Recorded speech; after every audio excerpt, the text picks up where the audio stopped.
You know the scuffed commuter bicycle I am talking about. It is the one with the chipped black paint. It has mismatched tires. There is a faded plastic milk crate zip-tied to the back rack. Maybe the metal fender rattles when it hits a bump. Maybe the rider is wearing a bright yellow windbreaker. Most people sitting in traffic look at that bike and think about failure. They see a guy pedaling in the rain. They assume he is a broke loser. They figure he probably lost his driver license. Society looks down from their heated leather seats. They cast their social judgment. But you are smarter than that. You see past the rust. You hear past the squeaky chain. You understand the hidden logic of the modern world. The truth is, society has the whole thing backwards. The guy in the luxury sedan is often the one who is trapped. The guy on the ugly bicycle is completely free. Before we open the hood on this topic, gently tap that like button. It is free, and unlike a 20-year-old car transmission, it will not slip when you need it most. Let us look at the people doing this right. The first guy is the Stealth Millionaire. You think he rides a bike because he is too poor to buy a car. Actually, he is buying his absolute freedom. He understands opportunity cost. That is basically when every dollar you spend on one thing is a dollar you cannot spend on another. He knows the average car payment is massive. You add in insurance, you add in gas, you add in expensive maintenance, and daily parking fees. Suddenly, you are bleeding thousands of dollars every single year. You are paying a massive premium just to sit in highway gridlock.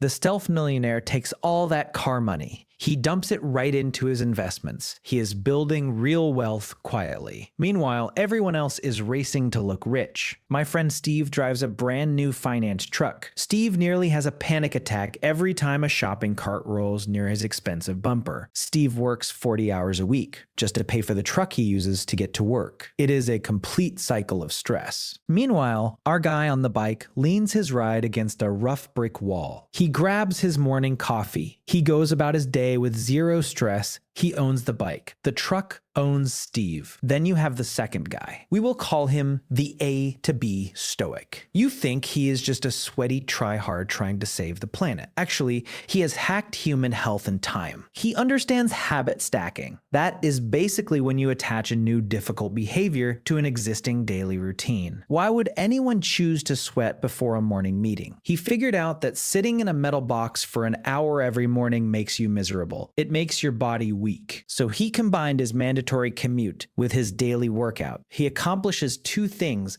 at the exact same time. By the time he gets to the office, his blood is pumping. He is wide awake. He has already accomplished something physically difficult before the workday even starts. The people who drove to work are still yawning. They are gripping their giant coffees. They are complaining about the guy who cut them off in traffic. The Stoic just smiles. He does not care about traffic jams. He is entirely self-propelled. He has turned a daily chore into an absolute biological advantage. Finally, we have the analog warrior. You think he is stuck in the past because he refuses to buy modern things. Actually, he controls his own world. He values tactile control. That is basically when your brain craves physical mastery over the simple objects you own. Modern cars are basically giant computers on wheels. If a single sensor gets dusty, the car refuses to start. You are trapped. You have to pay a dealership hundreds of dollars just to plug in a diagnostic screen. You are entirely dependent on their system. The analog warrior rejects that trap. His bicycle is beautifully simple. It is just metal gears. It is just a steel chain.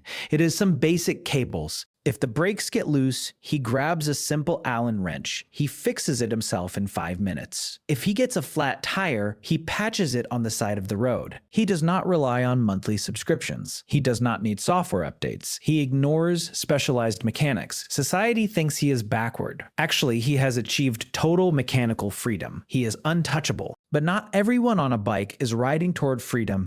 Sometimes, the pedals are just turning in circles. The rider is completely stuck in his own mind.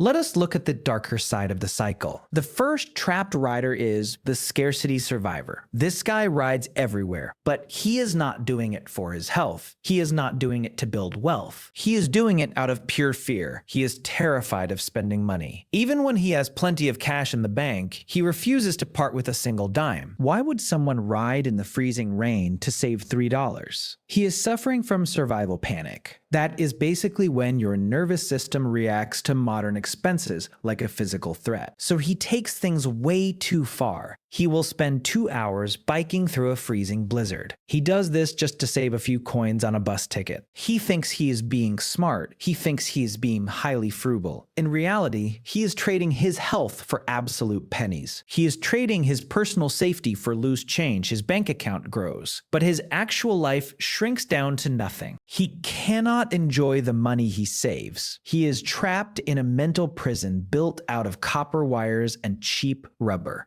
Then you have the second trapped rider. We will call him the identity prisoner. He started biking for very good reasons, but somewhere along the line, it became his entire personality. He has made a rigid religion out of the bicycle. He looks down on anyone who drives. He brings up his daily commute at every single family dinner. He uses tribal identification. That is basically when you adopt extreme habits just to prove you belong to a specific superior group. He does not ride for freedom anymore. He rides to prove he is better than you. He refuses to get in a friend's car, even if they are just going a few miles down the road. He alienates the people who actually care about him. He turns simple social outings into massive, exhausting arguments about urban planning. He thinks he is fighting the consumer system, but he has just built a different kind of cage for himself. He cannot enjoy the ride. He is too busy keeping score. His frugality has crossed the line. It has turned into pure isolation. A smart man uses a tool to improve his life. The identity prisoner lets the tool dictate how he is allowed to live. Let us look at a third trapped rider. We will call him the punishment peddler. You think he is just highly disciplined. Actually, he believes he does not deserve comfort. He is suffering from guilt compensation. That is basically when you use extreme physical hardship to cancel out your deep internal shame. He thinks modern life is too soft, but he takes it to a highly toxic level. If it is raining, he forces himself to ride. If his knee hurts badly, he pushes even harder. He is not building endurance. He is just hurting himself on purpose. He thinks suffering makes him pure, but physics does not care about his purity. He grinds his joints down to nothing. He arrives at his destination, angry and completely exhausted. He is trying to outrun his own shadow, but the bicycle cannot carry that kind of weight. So where is the middle ground? Where does biking cross from a brilliant life hack into a self-destructive habit? You have to look closely at the gray area. First, you must understand diminishing returns. That is basically when putting more effort into a cheap habit actually starts costing you more than it saves. At a certain point, the cheap option becomes the most expensive option. If you ride a bike 15 miles to a job interview, you might save $5 in gas. But if you show up drenched in sweat and smelling terrible, you did not save money. You just cost yourself a massive career opportunity. Next, you have to calculate the hassle coefficient. There is a hidden cost to absolutely everything. Biking all the way across town might take 2 full hours out of your day. If those 2 hours leave you with zero energy, you lose. You need energy to play with your kids. You need energy to braid a book. You need energy to build a life. If the bike drains your battery completely, you are losing the math. Time is your only truly limited resource in this world. Then there is the safety check. You have to be deeply realistic. Physics does not care about your philosophy. Physics does not care about your logical purity. A massive truck driven by a distracted teenager will crush your moral high ground in a single second. Riding down a busy highway at midnight with no streetlights is not brave. It is reckless. You cannot enjoy your logical superiority if you are resting in a hospital bed. You have to respect the physical reality around you. The secret is finding the absolute sweet spot. It is all about strategic utilization. You use the bicycle because it serves your specific goals. You do not use it to prove a point to the world. You bike the 3 miles to the local cafe. You bike to the gym. But when you need to buy groceries for the entire month, you are smart. You borrow a truck or you hail a cab. This brings us to the biggest trap of all. Whether you drive a rusty sedan, ride a scuffed-up bike, or take the city bus, you are probably overthinking it. Are you worried about what the driver next to you thinks? You are falling for the spotlight effect. That is basically when you think everyone is judging judging your life choices, but they are actually just worrying about themselves. The guy in the luxury car is not laughing at your plastic milk crate. He is stressing heavily about his rising credit card bill. He does not even really see you. Look at my buddy, Stickman Dave. Dave rides his ugly scuffed-up bicycle everywhere. It gets him fresh air. It saves him money. It keeps him incredibly fit.